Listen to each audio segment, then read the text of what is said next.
Hello everyone, today we will start a topic of gestational trophoblastic disease. Basically this disease is a spectrum of different diseases that occurs inside the pregnancy due to the trophoblast.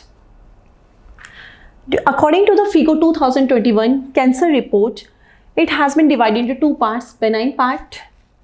One is benign part and another one is malignant part. Inside the benign part, two parts are there. There is the one is partial hydatidiform mole and second one is complete hydatidiform mole. In malignant part, one is invasive mole, second one choriocarcinoma, third one is placental site trophoblastic tumor, and fourth is epithelioid trophoblastic tumor, and fifth one that is recently added is called atypical placental site nodule. It may or may not be coexist with PSTT or epithelioid trophoblastic tumor in 10 to 15% of cases. First of all, now we will start with benign part. In benign part, that is a whole called as molar pregnancy. In molar pregnancy, how the mole forms. First of all, we should learn how the mole forms. This is a disease of trophoblast. In trophoblast, it has three parts. One is syncytial trophoblast, another is cytotrophoblast, and another is intermediate trophoblast. Of this trophoblast, first of all, the heteropic degeneration occurs plus proliferation, excessive proliferation of the trophoblast along with its heteropic degeneration that leads to formation of the grape-like vesicles that are called moles or called as a molar pregnancy. ठीक है, अब हम उसमें सबसे पहले पढ़ेंगे कि basically ये शुरुआत होती कैसे, बेसिकली नॉर्मल जर्मिनेशन स्टार्ट कैसे होता है. Inside uterus ovum and sperm fusion होता है in the fallopian tube with in 1 to 3 days. After third day, fourth day पे मोरूला बनता है. Morula it will comes inside the uterine cavity and after removal of the zona pellucida is called as the zona hatching on the day 5th, and on day 6 implantation starts inside in the right or the left lateral wall of the uterine cavity, and implantation started on day 6 but it gets completed on day 11 or day 12 of fertilization, and this complete part from day 6 to day 11. Day 6 to day 11 is called as the implantation window in which the implantation gets completed. Day 7 is in which the differentiation of syncytial trophoblast and the cytotrophoblast will occur. Day 8 is in which the beta HCG comes in the serum, and in day 13 beta HCG comes in urine. Beta HCG का pattern क्या follow होता है body में? Beta HCG का pattern in pregnancy क्या follow होगा? I am showing this by a graph. Beta HCG gets started to increase, comes in serum on day 8, then it starts increasing in value.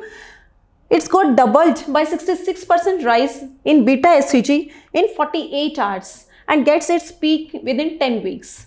After that, it gets a plateau. ये static हो जाएगा. उसके बाद second peak rise होगी in 32 weeks of pregnancy. Then उसके बाद again it start decreasing down, और decrease होके ये टर्म प्रेगनेंसी में प्री प्रेगनेंसी लेवल होता है less than 2 milli international units पर लीटर. ये इतना कब हो जाएगा? टर्म प्रेगनेंसी में हो जाएगा 2 weeks में, पार्शियल मोल में हो जाएगा 7 weeks में, एंड कंप्लीट मोलर प्रेगनेंसी में हो जाएगा 9 weeks में. एक और चीज़ बताते हैं, ये विलाई जो हम पूरा पार्ट ही जो ट्रोफोब्लास्ट का पढ़ रहे हैं, that is a part of the villous. इसमें पूरा विलाई क्या करता है, कैसे बनता है? प्राइमरी विलाई होती है, एक सेकेंडरी विलाई होती है, एक टर्शियरी विलाई होती है. प्राइमरी विलाई में सिनसाइटियल ट्रोफोब्लास्ट और साइटोट्रोफोब्लास्ट होता है. सिनसाइटियल ट्रोफोब्लास्ट बेसिकली किससे बनता है? साइटोट्रोफोब्लास्ट से बनता है. उसके बाद सेकेंडरी विलाई में क्या होगा? सिनसाइटियल उसके अंदर एक्स्ट्रा एम्ब्रियोनिक मेसोडर्म बन जाती है. That leads to formation of secondary villi, and in tertiary villi इसमें blood vessels की existence शुरू हो जाएगी, that is called as the tertiary villi. ठीक है, अब हम पढ़ेंगे इसमें कि पार्शियल मोल और कंप्लीट मोल में डिफरेंस क्या है, किस तरीके से ये बनते हैं और कैसे ये कॉम्प्लिकेशंस क्रिएट करते हैं। हमने अभी तक पढ़ा बेनाइन पार्ट। बेनाइन पार्ट में दो पार्ट्स है, partial hydatidiform mole and the complete hydatidiform mole. पहले हम इसमें देखेंगे डिफरेंसेस क्या है, कैसे ये बनते हैं। पार्शियल आइडेंटिफॉर्म मोल ट्रिप्लॉइड टाइप का होता है, दैट कैन बी 69 XXX और 69 XXY, and in complete identiform mole it is diploid. In 90% of cases it is diploid, और 46 XX भी हो सकता है, 46 XY भी हो सकता है। अब हम सोचेंगे डिप्लॉइड तो नॉर्मल प्रेगनेंसी में भी होता है, इसमें क्या डिफरेंस है?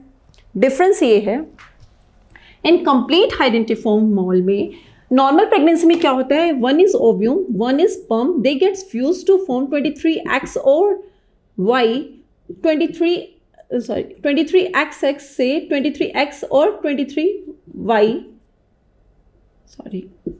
ओव्यूम में 23X होगा, स्पर्म में 23X भी हो सकता है, 23Y भी हो सकता है, then it will leads to formation of 46XY और 46XX जाइगोट की फॉर्मेशन। लेकिन कंप्लीट मोल में इससे अलग क्या हो रहा है? कंप्लीट मोल में इससे अलग ये हो रहा है कि ओव्यूम है प्लस स्पर्म है, जो इसके क्रोमोसोम्स हैं वो साइलेंट हो जाते हैं, ओव्यूम के क्रोमोसोम्स साइलेंट हो जाते हैं।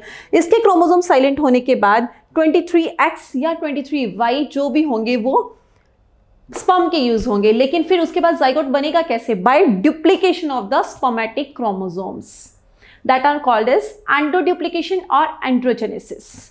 ठीक है, तो इसमें हम क्या करेंगे, इसमें हो सकता है कि इसमें डुप्लीकेशन भी हो जाए, हो सकता है कि एक और स्पर्म भी आ जाए, that leads to formation of bispermic fertilisation.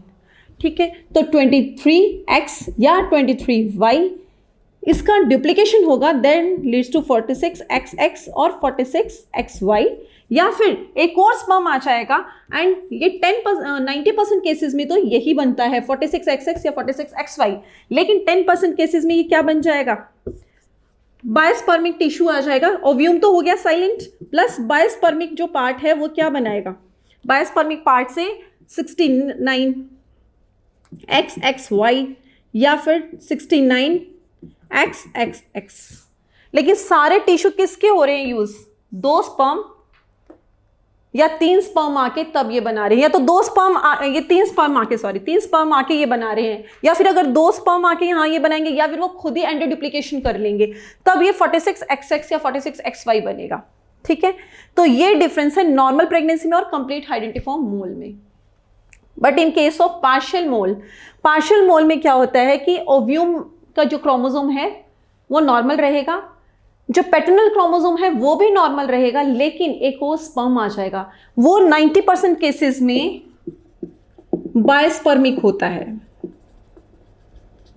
और 10% केसेस में ट्राइस्पर्मिक या मोज़ैक पैटर्न में आ जाएगा। ठीक है, तो इसमें ये डिफरेंस है कि इसमें ओव्यूम का जो टिश्यू है पार्शियल में, वो ओव्यूम का जो क्रोमोसोम है वो नॉर्मल रहेगा, सिर्फ स्पर्म की एडिशन होगी, लेकिन इसमें स्पर्म ही सारा सब कुछ क्रोमोसोम मेंटेन कर रहा है, स्पर्म से ही एंडोडुप्लीकेशन हो रहा है, एंड्रोजेनेसिस हो रही है, इसलिए उसे एंड्रोजेनेसिस वाली टिश्यू कहा गया कंप्लीट आइडेंटिफॉर्म मोल को।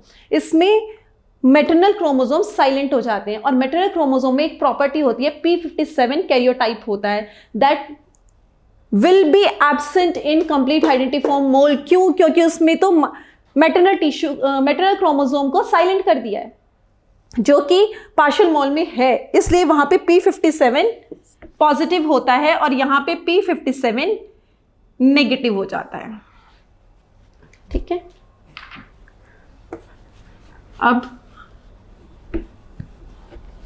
ठीक है, इसमें जो मेलिग्नेंसी के चांसेस हैं पार्शियल आइडेंटिफॉर्म मोल में 0.5 to 5% चांस हैं, इसमें 15 to 20% चांस है मेलिग्नेंसी होने के, कोरियोकार्सिनोमा बनने में।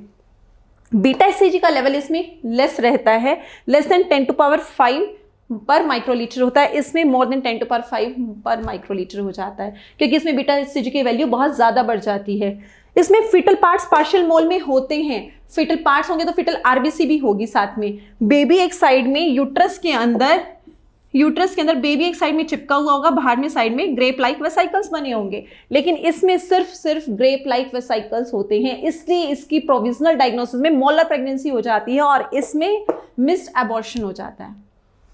दूसरा, इसमें क्या होगा, यूट्राइन साइज लेस देन और equal to period of gestation होता है। इसमें कंप्लीट आइडेंटिफॉर्म मोल में यूट्राइन साइज मोर देन और equal to period of gestation होता है। इसमें थीका ल्यूटिन सिस्ट रेयरली बनते हैं पार्शियल आइडेंटिफॉर्म मोल में, लेकिन कंप्लीट आइडेंटिफॉर्म मोल में मैक्सिमम चांसेस 30% चांसेस होते हैं थीका ल्यूटिन सिस्ट बनने के। वो क्यों बनते हैं? Theca lutein cyst basically beta HCG की वजह से बनते हैं। इसमें वैल्यू कंप्लीट आइडेंटिफॉर्म मोल में ज़्यादा होती है बीटा एचसीजी की वैल्यू, इसीलिए वो सिस्ट फॉर्मेशन करा देती है ओवरी में, उसको प्रोलिफरेट कराती है उसमें फॉलिकल्स को, और वो सिस्ट की फॉर्मेशन करा देते हैं, जबकि पार्शियल आइडेंटिफॉर्म मोल में वो नहीं हो पाता। लेस चांसेस हैं, होता है लेकिन लेस चांसेस हैं, ठीक है।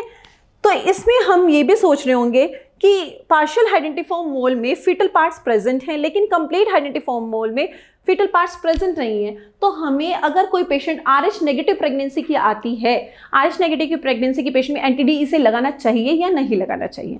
क्यों? क्योंकि उसमें फीटल पार्ट्स तो हैं ही नहीं कंप्लीट आइडेंटिफॉर्म मोल में, लेकिन लगाना चाहिए। एंटी-डी उसको भी लगेगा। क्यों? क्योंकि ट्रोफोब्लास्टिक टिश्यू के ऊपर भी RH-D एंटीजन प्रेजेंट होता है, ठीक है।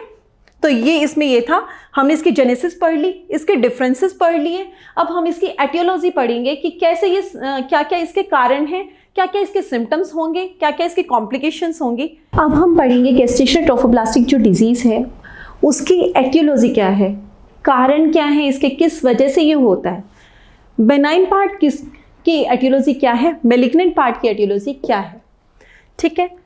तो benign part is a मॉलर pregnancy, इसके कॉजेज हो सकते हैं, एज फैक्टर भी है। एज फैक्टर में क्या होता है, 21 to 35 ईयर्स ऑफ एज में, 21 to 35 ईयर्स ऑफ एज में 2 times रिस्क है, ठीक है। मतलब कि मोस्ट कॉमन ये एडोलसेंस में होता है, एडोलसेंस में 2 times रिस्क है, एंड 7.5 times रिस्क किसमें होगा, मोर देन 40 ईयर्स की जो फीमेल्स होंगी उसमें 7.5 times रिस्क बढ़ जाता है, ठीक है। रेशियल फैक्टर्स होते हैं, रेशियल फैक्टर्स मोस्ट कॉमनली किस में होता है, यूएस यूके में या साउथ ईस्ट एशियंस में ज़्यादा होता है, मोस्ट कॉमनली फिलीपींस, ठीक है। तो साउथ ईस्ट एशियंस में ये इसके चांसेस हैं 1 to 3 per 1000 प्रेगनेंसीज, ठीक है। डाइट डिपेंडेंट भी होता है, डाइट में जो फीमेल्स कैरोटीन कम लेते हैं, विटामिन ए की कमी होती है, फैटी डाइट ज़्यादा लेते हैं, उन लोगों में भी ज़्यादा मॉलर प्रेगनेंसी होती है। सेकेंड है ब्लड ग्रुप, ब्लड ग्रुप में इसका कोज अभी तक नहीं पता, लेकिन बताया गया है कि ए बी ब्लड ग्रुप जिनका होता है उनमें ज़्यादा कॉमन है molar pregnancy. Second is chromosome, chromosome होता है homozygous nonsense mutation of NLRP7 gene, इसकी नॉनसेंस म्यूटेशन की वजह से भी मॉलर प्रेगनेंसी हो जाती है। स्मोकिंग की वजह से होता है, हिस्ट्री ऑफ एबॉर्शन की हिस्ट्री है, ऑसिपिल्स ले रही है फीमेल। रेकरेंस रिस्क में क्या है, प्रीवियस हिस्ट्री अगर 1H मॉलर प्रेगनेंसी की है तो 2% चांसेस हैं रेकरेंस होने का। पहले की हिस्ट्री 2 की हिस्ट्री है, 2 आइडेंटिफॉर्म मोल पहले हुए हैं तो 20% रिस्क ऑफ रेकरेंस है मॉलर प्रेगनेंसी का, ठीक है। ये है बेनाइन पार्ट के लिए। मेलिग्नेंट में क्या है, मेलिग्नेंट तो बेसिकली होता किसकी वजह से कि हमने मॉलर प्रेगनेंसी पेशेंट को हो गई, हमारे पास सक्शन इवैक्यूएशन करा के गई, या तो इनकम्प्लीटली हुआ या फिर वो ट्रीट ही नहीं हुआ, वो आगे प्रोग्रेस करते करते नियोप्लाजिया बना गया। तो उस टाइम में उसकी एक एटियोलॉजी, सबसे मोस्ट कॉमनेस्ट एटियोलॉजी है molar pregnancy. Second abortion, third term pregnancy, and fourth one is ectopic pregnancy. तो इसका हम एक निमोनिक याद कर सकते हैं, hate, hydatidiform mole, abortion, term pregnancy and then ectopic pregnancy. ये भी इसी ऑर्डर में है, सब most common molar pregnancy, then abortion, then term pregnancy, then ectopic pregnancy. ये हमने पूरी इसकी एटियोलॉजी पढ़ ली। अब हम मॉलर प्रेगनेंसी से स्टार्ट करेंगे, बेनाइन पार्ट से स्टार्ट करेंगे कि कैसे उसके क्लिनिकल फीचर्स हैं, कैसे हम रूल आउट करेंगे कि ये मॉलर प्रेगनेंसी है, क्या फीचर्स पेशेंट लेकर आएगी हमारे पास, कैसे उसे रूल आउट करेंगे, कैसे उसके डिफरेंशियल डायग्नोसिस देखेंगे and how you will treat it.